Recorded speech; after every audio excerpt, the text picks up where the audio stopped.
세계는 빚에 시달리고 있습니다. 315조 달러에 달하고 계속 늘어나고 있습니다. 나폴레옹 전쟁 이후로 이런 종류의 부채는 본 적이 없습니다. 315조 달러는 상상하기 힘든 숫자이지만 이 점을 고려해 보세요. 2024년 세계 국내 총생산 GDP는 109.5조 달러에 달했는데 이는 세계 부채의 3분의 1에 약간 못 미치는 수치입니다. 오늘날 세상에는 약 81억 명의 사람들이 살고 있습니다. 그 빚을 사람별로 나누면 우리 각자는 약 3만 9천 달러를 빚지게 됩니다. 그렇다면 세계 부채가 기록적인 고점에 도달했는데 걱정해야 할까요? 그리고 우리는 어떻게 이 지경에 이르렀을까요? 세계 부채는 가계, 기업, 정부의 차입금을 합친 것입니다. 당신은 아마도 가계 부채에 대해 가장 잘 알고 있을 것입니다. 여기에는 모기지, 신용카드, 학자금 대출 등이 포함됩니다. 2024년 초에 이는 59조 1천억 달러에 달했습니다. 기업들이 운영과 성장에 자금을 조달하는 데 사용하는 기업 부채는 164.5조 달러에 달했으며 금융 부문에서만 그 금액이 70.4조 달러를 차지했습니다. 마지막으로 정부 부채가 있습니다. 정부 부채는 세금을 인상하지 않고도 공공서비스와 프로젝트에 자금을 지원하는 데 사용됩니다. 국가들은 서로에게서 돈을 빌릴 수도 있고 세계은행이나 국제통화기금 IMF가 같은 국제기관에서 돈을 빌릴 수도 있습니다.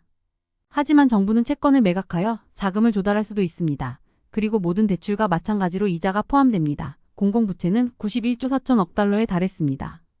부채는 나쁜 평판을 받을 수 있지만 반드시 나쁜 것은 아닙니다. 개인이 교육을 받거나 부동산 사다리에 오르는 데 도움이 될 수 있습니다. 기업이 시작하고 확장할 수 있도록 합니다. 국가부채는 세 가지 중 가장 논란이 많은 부채이지만 정부가 경제를 건설하고 사회적 지출을 하거나 위기에 대응하는 데 필요한 레버리지를 제공할 수 있습니다. 기록에 따르면 공공부채는 적어도 2000년 전부터 존재해왔으며 주로 마을, 도시, 주, 국가를 설립하고 전쟁 자금을 조달하는 데 사용되었습니다. 정부는 나폴레옹 전쟁, 19세기 미국 남북전쟁과 같은 전쟁 비용으로 오랫동안 막대한 부채를 축적해왔습니다. 역사상 가장 큰 비용이 들었던 제2차 세계대전으로 인해 여러 차례의 부채 위기가 발생했는데 대부분의 미지급 대출은 미국에 갚아야 했습니다. 1950년대 이래로 4차례의 주요 부채 축적 현상이 있었습니다. 첫 번째 부채 붐은 1980년대에 라틴 아메리카에서 발생했는데 이로 인해 해당 지역의 16개국이 부채를 재구조화했습니다. 두 번째 물결은 21세기 초 동남아시아에 영향을 미쳤고 세 번째 세계 부채 물결은 2008년 세계금융위기 동안 미국과 유럽에 가장 큰 타격을 주었습니다.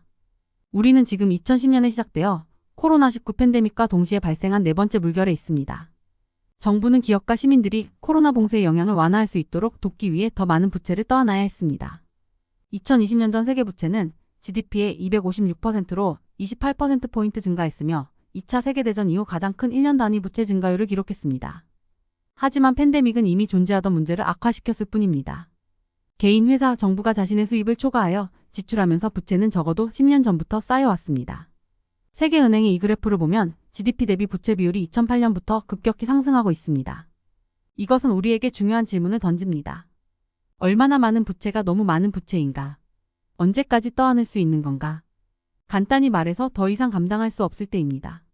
예를 들어 정부가 지불을 계속하기 위해 교육이나 의료 등 국민에게 피해를 주는 분야에서 예산을 삭감해야 하는 경우가 그렇습니다. 예를 들어 잠비아를 살펴보죠.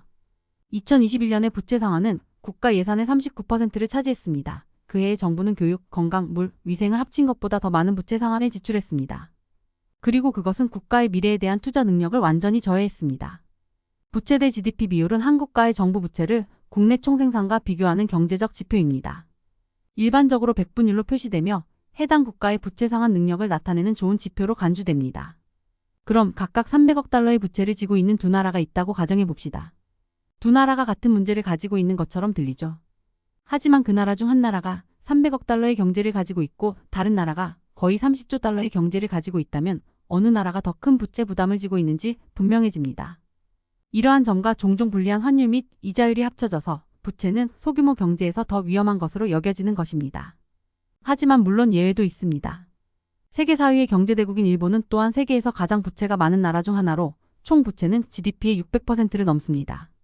일본의 부채 대부분은 공공부채이지만 최근 몇 년 동안은 정부가 아니라 금융 부문이 부채를 늘렸습니다. 전 세계 315조 달러의 부채 중 약 3분의 2는 선진 경제에서 비롯되었으며 일본과 미국이 그 부채 더미에 가장 많이 기여하고 있습니다. 그러나 일반적으로 선진 경제의 부채 대 GDP 비율은 낮아지고 있습니다. 반면 신흥시장은 105조 달러의 부채를 보유하고 있었지만 신흥시장 부채 대 GDP 비율은 257%라는 새로운 최고치를 기록하면서 3년 만에 처음으로 전체 비율이 상승했습니다. 중국, 인도, 멕시코가 가장 큰 기여자였습니다. 지금의 네 번째 물결은 2차 세계대전 이후 우리가 본 가장 크고 가장 빠르고 가장 광범위한 부채 증가였습니다. 더 나은 정책과 금융 규제는 광범위한 부채 위기를 막을 수 있습니다. 하지만 너무 많은 돈이 걸려있는 상황에서 달러가 강세를 보이거나 무역전쟁이 일어날 가능성은 한 국가 또는 여러 국가를 채무 불이행으로 몰고 가기에 충분할 수 있습니다.